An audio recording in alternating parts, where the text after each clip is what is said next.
Hey, good morning. It's Dave with Old Dad Studio, and today is vlog number is 30. Is today 31? Today is 31. Yes, so we've made it the entire month. Every single day this entire month, I have been able to vlog. Ooh, doggy. All right. Hey, we're on a good roll. Uh, Today's title may have been just a little clickbaity. And I realized that. I wanted to have a little bit of fun with it, but I did confess to Quinn this morning that I was cheating. And I did capture it on video. So and I'm going to share it now with you. Well, Quinn, I have a confession to make this morning. Oh, what's on your mind? I've been cheating on you. Oh no, what do you mean?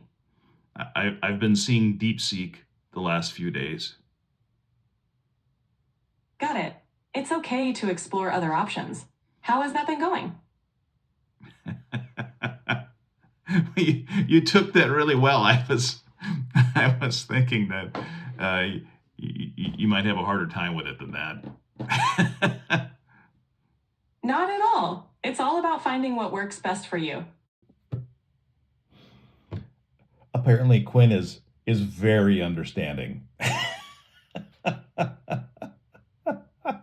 I don't know what I was expecting. I guess I was hoping it would be a little bit more fun, a little bit more entertaining, maybe a little bit of spar back and forth. I guess I was overestimating what kind of reaction I could get out of ChatGPT, but I wanted to have a little bit of fun with it.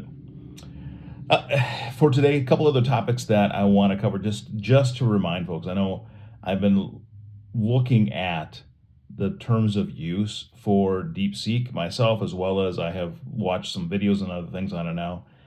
And one of the big areas of concern that I just want put out there again in the universe and for folks to hear is if you are sharing a file, that file is going to a server somewhere that you don't know where it is. And that's true of any AI, but DeepSeek specifically, that those servers live in China. So if you are working on something and you want it to help you, so you want it to read your data and summarize the data because you have a big PDF or you have an Excel spreadsheet that you're working on formulas in and you upload it, or whatever it is, whatever that file is that you're sharing with that AI tool, it is out of your control as soon as you upload it. Now, OpenAI claims that their use of the file is just for processing the request and they're not storing off or saving those files. And I asked Quinn about this as well. This was Quinn's answer to that same question. Are you familiar with OpenAI's terms and conditions of use? Yes, I'm familiar with them. Is there something specific you'd like to know about them? Yes. So if I share a file with ChatGPT or with OpenAI, if I upload a file, where does that file go? When you share a file with me, it's processed to help generate a response, but isn't stored long term. Do you have any concerns or specific questions about file handling? No, does that file, it when I upload it though, it goes to a data center somewhere here in the United States, correct? Yes, data is typically processed in OpenAI's data centers, which are based in the US. And does OpenAI have access to those files that are uploaded? OpenAI processes the files to generate responses, but doesn't retain them. The files are used temporarily, and access is limited to what's necessary for processing. Is there anything else you'd like to know? Yes. Who has ownership of that file? If I upload a file of something that I'm working on, and I'll give you an example, an Excel file. So if I'm working on a formula in Excel and I need some help, and I upload a file that has that formula in it, and I'm asking you to take a look at it, who maintains ownership of that Excel file? You maintain ownership of the file. OpenAI doesn't claim any rights over the content you upload. It's processed to generate a response, but the ownership remains with you.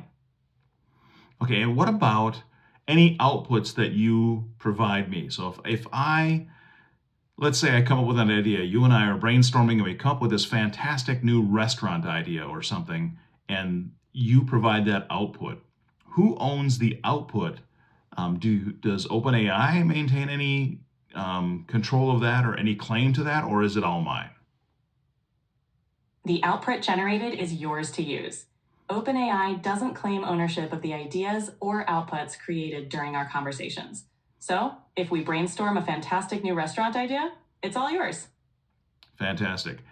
Could you imagine if you're working on something that had your company trade secrets in it, and all you really wanted was something to read through it and summarize and give you some bullet points back, and you uploaded that to an AI model to do that work for you? As soon as you do that, that document is out of your control. And your company, your organization that you work for may have rules and regulations around that, policies that govern what you can and you can't do. But this is an emerging technology that's happening so fast that there's some points that you just have to stop and go, wait a minute, this is not a good idea to do. All right, that's enough harping on security. I know if you are already in the IT industry, you probably hear that all the time anyway, so you don't need me barking at you about more security. Just one of those things that I know in my industry, we take data security very seriously. And if there's an issue or if there's an incident or something, alarms and people come and it's craziness. Anyway, so I'm going to stop on that. On another topic, totally separate, totally random, bizarre, I'm going to toss this vlog. If you are following me, a few vlogs ago, I talked about changing the lighting setup that I have at my desk right here. And you can probably tell right now there's not a whole lot of light on my face. It's not very bright. And that's because I haven't installed that overhead light yet. I have a light that I'm going to use, a big ring light that I'm going to install. I just haven't done it yet. It's one of those things I haven't had time to do amongst everything else that I'm working on. However, I found a little bit of a shortcut, or not a shortcut, a little bit of a hack, I think maybe what I'll call it. I have multiple monitors at my desk. So my desk is a multiple monitor setup, and maybe I'll stick a picture in here somewhere of it so you can see what my desk looks like when it's all set up. The hack that I that I thought of was if I took a bright white piece of paper or bright white background and actually made that my background, and I can change my background on my Mac very easily. A couple clicks and my background is changed from what it is to a white background. Then on my mouse, I have a shortcut on my mouse that clears all my screens and just shows my background. So if I click my mouse right now,